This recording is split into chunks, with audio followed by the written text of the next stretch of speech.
Hello, সকলে কেমন আছো? আশা করি সকলে খুব খুব খুব ভালো আছো। তোমাদের সকলকে স্বাগত নতুন একটি ব্লগে। তো আমাদের আজকে আলোচনা করব ধ্রুপদী সংস্কৃত সাহিত্যের ইতিহাস। ধ্রুপদী সংস্কৃত সাহিত্যের ইতিহাস তোমাদের ক্লাস 11-এর। ওইখান থেকে যেগুলো আছে খুব সংক্ষিপ্ত আকারে বলবো, সহজ সরল ভাষায়। আজকে আলোচনা করব জাতীয় মহাকাব্য, এপিক এবং রামায়ণের বিষয়বস্তু। এছাড়া আছে রামায়ণের রচনাকাল আলোচনা করব এবং সমাজ জীবনে যে রামায়ণের প্রভাব এবং রামায়ণের প্রক্ষিপ্ত অংশ কোন কোন কাণ্ড এবং কেন, এগুলো আজকে আলোচনা করব। যতদূর আলোচনা করা যায় চেষ্টা করছি বলার। ঠিক আছে, প্রথম শুরু করছি জাতীয় মহাকাব্য থেকে। বৈদিক সাহিত্য ও লৌকিক সংস্কৃত সাহিত্যের মধ্যবর্তী যুগে ভারতবর্ষের যুগসঞ্চিত হৃদয়াবেগে দুই মহাকাব্যের আবির্ভাব ঘটে। এই দুই মহাকাব্য হলো রামায়ণ ও মহাভারত। প্রথমটি আদিকাব্য বলে খ্যাতি লাভ করেছে। বলা হয় আদি কাব্যমিদং চার্যং পুরা বাল্মীকিনা কৃতম, এবং দ্বিতীয় মহাকাব্যটি ভারত সংহিতার রূপ পঞ্চম বেদ, যার নাম মহাভারত। বৃহৎ বনস্পতির মতো এই দুটি মহাকাব্য ভারতবাসীর চিত্তকে চিরকাল সন্দিগ্ধ আশ্রয় ছায়া দিয়ে এসেছে। আমরা ভারতবাসীরা বিশ্বাস করি যে রামায়ণ মহাভারত একাধারে ইতিহাস, পুরাণ, ধর্মশাস্ত্র ও মহাকাব্য। এদের মধ্যে জাতির সমগ্র হৃদয়ের স্পন্দন অনুভূত হয় এবং সেই স্পন্দনাবেগ আমাদেরকে চিরকাল অনুপ্রাণিত করে। এরপর আলোচনা করছি যে এপিকটা কি। আমরা জানি আমাদের দেশে ও পাশ্চাত্যে মহাকাব্যের লক্ষণ নিয়ে নানা আলোচনা আছে। ইংরেজিতে মহাকাব্যকে এপিক বলে। গ্রিক ইপোস শব্দ থেকে পদটি গঠিত। ইপোস শব্দের অর্থ কি না শব্দ বা সঙ্গীত। অর্ধপ্রসারের ফলে তা বীর্যগাথা বা শৌর্য বীর্যের কাহিনীর পরিচায়ক। এপিক তারই বাংময় প্রকাশ। পাশ্চাত্য পণ্ডিতদের মতে এপিক দুই প্রকার। একটা কি না, একটা এপিক অফ গ্রোথ আর একটা হচ্ছে লিটারারি এপিক বা এপিক অফ আর্ট। তার মানে কি না, ভারতবর্ষের রামায়ণ মহাভারত এবং গ্রিসের ইলিয়াড ওডিসি সাহিত্যিক মহাকাব্যের নিদর্শন বা ক্রমবিকশিত মহাকাব্য। ভারতীয় অলঙ্কারিকদের দৃষ্টিতে রামায়ণ মহাভারত মূল মহাকাব্যরূপে পরিগণিত হয়েছে এবং পরবর্তী কাব্যরীতির প্রধান আদর্শরূপে এই দুটি মহাকাব্যকে তারা মান্য করেছেন। রামায়ণ স্পষ্টতই আদিকাব্য সংজ্ঞায় অভিহিত। করুণ রস তার মূল উপজীব্য। মহাভারত শান্তরসের মহাকাব্য। ধর্মযুদ্ধে অর্জিত জয়ের শেষে নিদারুণ হাহাকার ও বেদনার মধ্যে বৈরাগ্যের আকুতিতে শান্তরসেই এই মহাকাব্যের পর্যবসান। এরপর আলোচনা করছি, এপিকটা তো আমাদের মোটামুটি বোঝালাম। এরপর আলোচনা করছি যে রামায়ণের বিষয়বস্তু। খুব সংক্ষেপে বলছি রামায়ণটা খুব গুরুত্বপূর্ণ, ভালোভাবে শুনো। রামায়ণ মহাকাব্য ভারতবর্ষের রমণীয় একটা মহাকাব্য। আদিকবি বাল্মীকি তার হৃদয়ের অপূর্ব মাধুরী দিয়ে এই কাব্য রচনা করেছেন। তার রচনার মধ্য দিয়ে ভারতবর্ষের জীবনাদর্শ ও হৃদয়বেগ চিরন্তন সামগ্রী হয়ে উঠেছে। এই রামায়ণ 7টি কাণ্ডে সম্পূর্ণতা লাভ করেছে। সেই কাণ্ডগুলি হলো বালকাণ্ড বা আদিকাণ্ড, অযোধ্যাকাণ্ড ও অরণ্যকাণ্ড।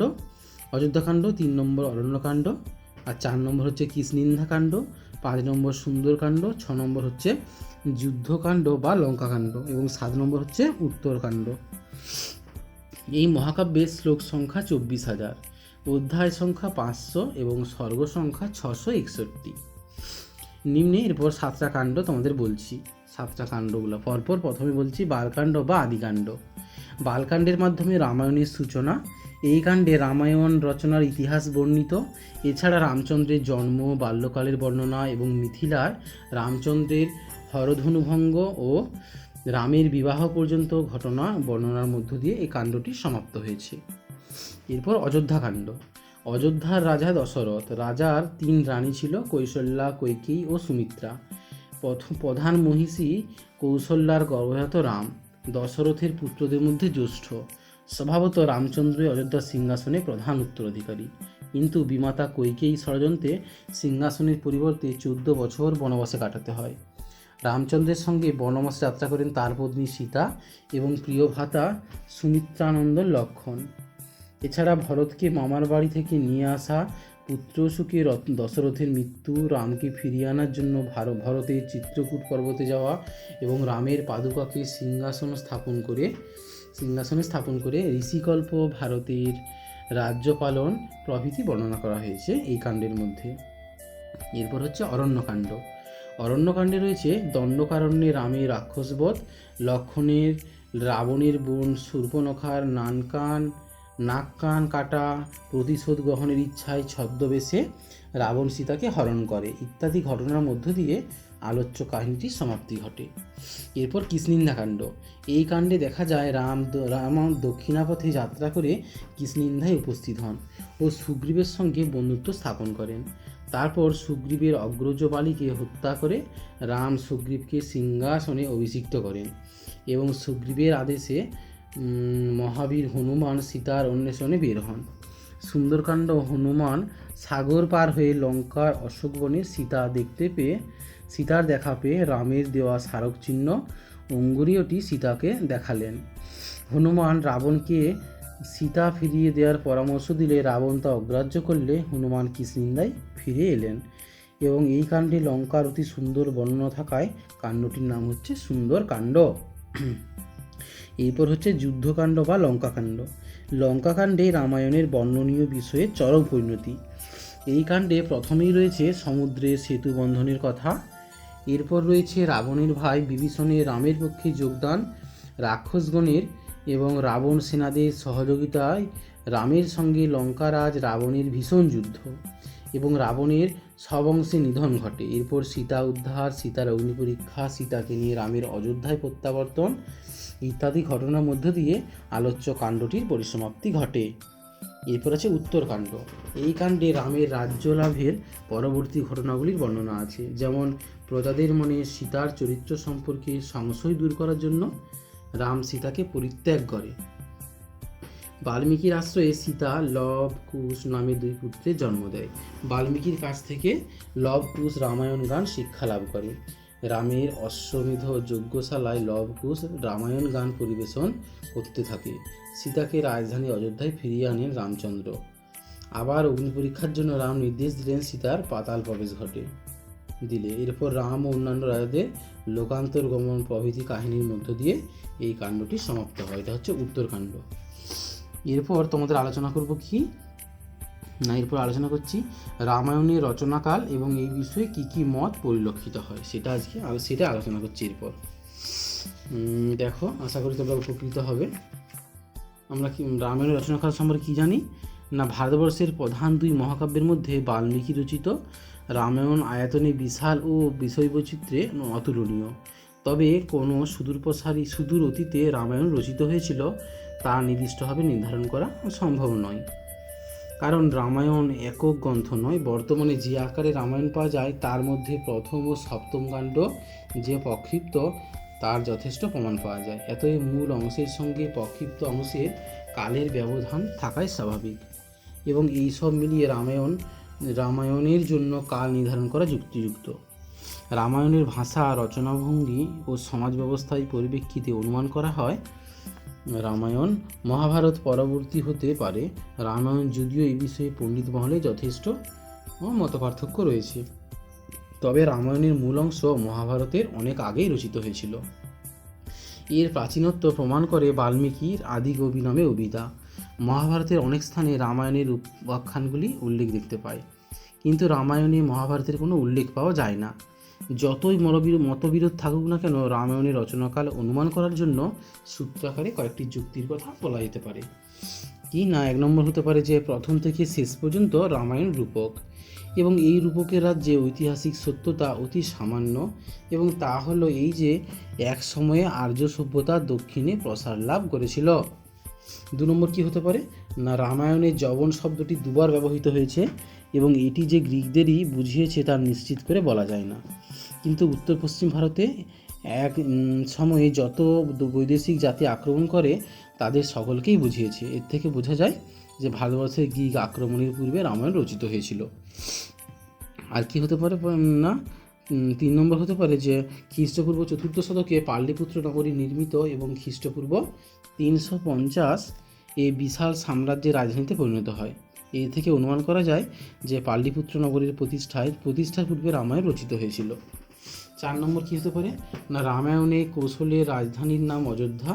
বৌদ্ধ জৈন যুগে এর নাম ছিল কি না সাকেত। সুতরাং বৌদ্ধ যুগের বহু পূর্বে রামায়ণ রচিত হয়েছিল। পঞ্চমত কি না, রামায়ণে মিথিলা ও বিশালা দুটি পৃথক নগর ছিল। বুদ্ধির সময় এই দুইটি নগর মিলে শাসনতন্ত্রের অধীনে এসেছিল এবং ওই মিলিত রাজ্যের নাম ছিল বৈশালী। এটিও বুদ্ধ যুগের পূর্বে রামায়ণ রচিত হয়েছিল।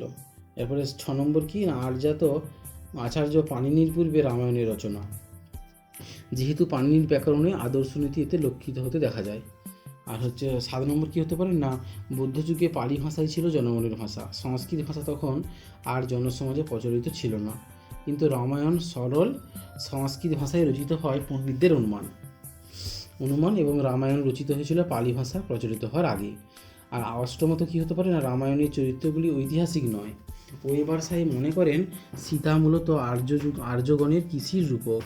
রাবণের হাত থেকে সীতাকে উদ্ধারের কাহিনী অনার্যগণের আক্রমণ থেকে আর্যগণের কৃষিভিত্তিক সভ্যতাকে রক্ষার কাহিনী মাত্র। তাই এগুলাই তোমাদের এই বিষয়গুলো পরিলক্ষিত হয়। এরপর তোমাদের জানবো যে রামায়ণের প্রক্ষিপ্ত অংশ কোন কোন কাণ্ড এবং কেন, এটা আলোচনা করছি। দেখো, আশা করি ভালো লাগবে। যে আমরা কি জানি না, বর্তমানে 7 কাণ্ডের রামায়ণটি যে রূপে আমাদের কাছে উপস্থাপিত হয়েছে তাই প্রকৃত রূপ কিনা, তা একই ব্যক্তি রচনা কিনা, এই নিয়ে পণ্ডিত মহলে বিতর্ক এবং তর্ক বিতর্ক রয়েই গেছে। যেমন 1ম কাণ্ড ও 7ম কাণ্ডের রচনাশৈলী, ভাব ও ভাষা অপেক্ষাকৃত পরবর্তী যুগে এই দুটি কাণ্ড প্রক্ষিপ্ত। তাই 1ম কাণ্ডের 1ম সর্গে ও 3য় সর্গে পরপর যে দুটি বিষয় উল্লেখ আছে তাদের মধ্যে পরস্পর বৈষম্য দেখা যায়। 3 কি না, 1ম সূচি অনুসারে উত্তরকাণ্ডের সীতানিবাসের কোনো ঘটনার উল্লেখ নেই, কিন্তু 2য় সূচি উল্লেখ থাকায় মনে হয় উত্তরাখণ্ডের যোজনা হয় পরবর্তীকালে। আর কি না, বলিদ্বীপে প্রাপ্ত রামায়ণে উত্তরকাণ্ড নেই। আর আছে এটা কি, বালকাকাণ্ডটির পরবর্তী সংযোজনা, কারণ উত্তরকাণ্ডের বর্ণনার মতো এই বালককাণ্ডে রামচন্দ্র শ্রেষ্ঠ মুনিবের গৌরব থেকে একেবারে সাক্ষাৎ বিষ্ণুর অবতার রূপে বর্ণিত হয়েছেন। আর কি না, এই দুটি কাণ্ডে নানাবিধ আখ্যান ও উপাখ্যান সংযোজিত হয়, মূল ঘটনা প্রবাহে ধারাবাহিক ব্যাঘাত ঘটেছে। উত্তরকাণ্ডে রাম সীতার কাহিনী মাত্র 1/3 স্থান পেয়েছে। আর কি হতে পারে না, প্রক্ষিপ্ত অংশে দেখা যায় বাল্মীকি রামচন্দ্রের সমকালীন, কিন্তু মূল রামায়ণের কবি এক পৌরাণিক ব্যক্তি। আর কি না, বালকাকাণ্ডের 4র্থ সর্গের 2য় শ্লোকের উক্তি থেকে জানা যায় 24,000-এরও শ্লোকে রামায়ণ সমাপ্ত। কিন্তু আমরা দেখেছি না, বস্তুত তা সত্ত্বেও বেশি শ্লোক পরিলক্ষিত হয়। অধ্যাপক যে কবি এর মতে বর্তমান রামায়ণের বালকাকাণ্ডের 5ম সর্গ থেকে রামায়ণের আরম্ভ এবং তা অযোধ্যাকাণ্ডের প্রথমাংশ। অবশ্য 1ম ও 7ম কাণ্ডের এই সকল সংযোজনা বা পরিবর্তন বহুকাল পূর্বেই ঘটেছে, আমরা জানতে পারি। এরপর জানবো যে সমাজ জীবনে রামায়ণের প্রভাব এবং সাহিত্য জীবনে রামায়ণের প্রভাব, এটা আলোচনা করব। ঠিক আছে, শুরু করছি। সমাজ জীবনে রামায়ণের যে প্রভাব কতখানি সেটা আলোচনা করছি। ঠিক আছে, দেখো, রামায়ণ একাধারে ধর্মশাস্ত্র ও মহাকাব্য। তা ধর্ম, অর্থ, কাম ও মুখ্যের রত্নময় আধার। মহাসমুদ্রের মতো তা গভীর ও শ্রুতিমধুর। ভারতবর্ষে যা কিছু উচ্চাদর্শ রয়েছে এবং শ্রেয় ধর্মের ধ্রুবত্ব, সেই সব আদর্শের সুসংগীত এক জীবন্ত চিত্রকল্প বাল্মীকি আপন কল্পনা ও অভিজ্ঞতার দ্বারা রামায়ণের সুমহৎ চরিত্রগুলির মধ্যে সেটি পূর্ণ করে তুলেছেন। আবার এমন নিবিড়তায় সেগুলোকে আমাদের প্রাণের বস্তু করে তুলেছেন যে শতাব্দীর পর শতাব্দী ধরে আবার বিদ্ধগণিতা তাতে অনুপ্রাণিত।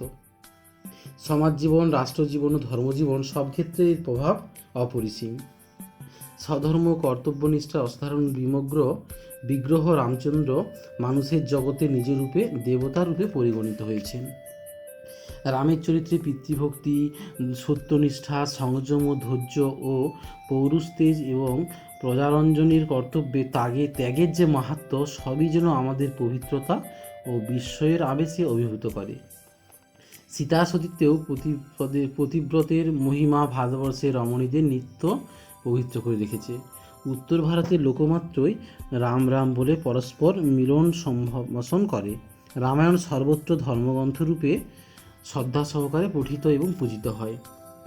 শ্রাদ্ধাদি নানা অনুষ্ঠানে রামায়ণ পাঠ করা হয়। হনুমানের প্রভু ভক্তির জন্য তিনি মন্দিরে মন্দিরে শ্রদ্ধাসহ পূজিত হন। ভারতের নেতৃবৃন্দদের স্বাধীন হওয়ার পর রামরাজ্য প্রতিষ্ঠাকে আদর্শ বলে মনে করেছিলেন।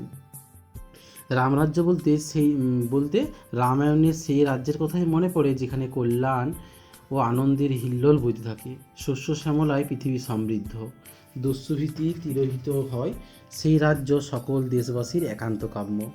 এই সকল বিভিন্ন দিকে রামায়ণের প্রভাব আমাদের সমাজ জীবনকে বিশেষভাবেই প্রভাবিত করেছেন। রামায়ণের উচ্চাদর্শ আমাদের জীবনের ও সমাজের ধ্রুবতারা। এরপর আলোচনা করব যে সাহিত্যে রামায়ণের প্রভাব কতখানি, আমাদের সাহিত্য জীবনে বা আমাদের সাহিত্যে রামায়ণের প্রভাব ঠিক কতটা। আমরা কি জানি না, রামায়ণ মৃত্যুঞ্জয় একটা মহাকাব্য। বাল্মীকি বিরচিত এই আদিকাব্য ভাবিকালের কবি মানসের প্রধান উপজীব্য। পরং কবি নামাধরণ বালকাণ্ড, যেটা 4 ও 27 আছে, 27 কাণ্ডে কী রয়েছে না, ভারতবর্ষের কবিবৃন্দ মহাকাব্য রামায়ণ থেকে অজস্র উপাদান সংগ্রহ করেছেন। রামায়ণের পুরাতন কাহিনীকে তারা অভিনব রূপ প্রদান করেছেন। ভারতের কবিবৃন্দ তাদের কাব্যে ও সঙ্গীতে অনুসৃত করেছেন রামায়ণের অমৃতময় চরিত কথা। ভারতের চরিত্রে তাই রামায়ণের প্রভাব অনস্বীকার্য। সংস্কৃত সাহিত্যে ও প্রাদেশিক সাহিত্য, এমনকি আধুনিক বাংলা সাহিত্য এর প্রভাব পরিলক্ষিত হয়। সংস্কৃত সাহিত্য মহারাজ কনিষ্কের সভাকবি অশ্বঘোষের বুদ্ধচরিত কাব্যে রামায়ণের প্রভাব দেখা যায়। এছাড়াও পরবর্তী নাট্যকার ভাসের প্রতিমা ও অভিষেক নাটক, কালিদাসের রঘুবংশ, ভট্টির ভট্টিকাব্য বা রাবণবধ, কুমার দাসের জানকীহরণ, ভবভূতির মহাবীর চরিত ও উত্তরামচরিত, রায়শেখরের বালরামায়ণ, মুরারির অনর্ঘ্য রাঘব, হেমেন্দ্রের রামায়ণ মঞ্জুরি, অভিনন্দ সন্ধ্যাকর নন্দী রামচরিত, জয়দেব প্রসন্ন রাঘব, ভোজের চম্পুকাব্য, এই সব সাহিত্যকৃতি এর দৃষ্টান্ত। বাল্মীকি রামায়ণ অবলম্বনে কি বলেছে না, আধ্যাত্ম রামায়ণ, অদ্ভুত রামায়ণ ও যোগ বশিষ্ঠ রামায়ণ রচিত হয়েছে। বিমল সূচির পৌর্ম রচিত ও হেমচন্দ্রের জৈন রামায়ণ উল্লেখযোগ্য। প্রাদেশিক সাহিত্যে কি দেখেছি না, সংস্কৃত সাহিত্যের মতো প্রাদেশিক ভাষার সাহিত্যেও রামায়ণের প্রভাব সুদূরপ্রসারী। বাংলা ভাষায় কীর্তিবাসী রামায়ণ, হিন্দি ভাষার তুলসীদাসের রামচরিতমানস, নেপালি ভাষায় ভানুভক্তের নেপালি রামায়ণ, তামিল ভাষায় কমলাম্বরায়ণ, অসমীয়া ভাষায় মাধব কণ্ডলী রামায়ণ ইত্যাদি বিশেষভাবে উল্লেখযোগ্য। পালি ভাষায় রচিত দশরথ জাতক, প্রাকৃত ভাষার প্রবর সেনের সেতুবন্ধ বা রাবণবহ ইত্যাদি রামায়ণের কাহিনী অবলম্বনে রচিত। বাংলার কবি মাইকেল মধুসূদন দত্ত তার বিখ্যাত মেঘনাদবধ কাব্য রামায়ণের কাহিনীকে কেন্দ্র করেই রচনা করেছেন। এছাড়াও বিশ্বকবি রবীন্দ্রনাথ ঠাকুরের রচিত বাল্মীকি প্রতিভা, এটি রামায়ণ কেন্দ্রিক। বিদ্যাসাগরের সীতার বনবাস, গিরিশচন্দ্রের সীতাহরণ, রাবণবধ, লক্ষণ বর্জন, মনমোহন বসুর রামাভিষেক, দ্বিজেন্দ্রলাল রায়ের পাষাণী সীতা ইত্যাদি নাটকেও রামায়ণের প্রভাব পরিলক্ষিত হয়।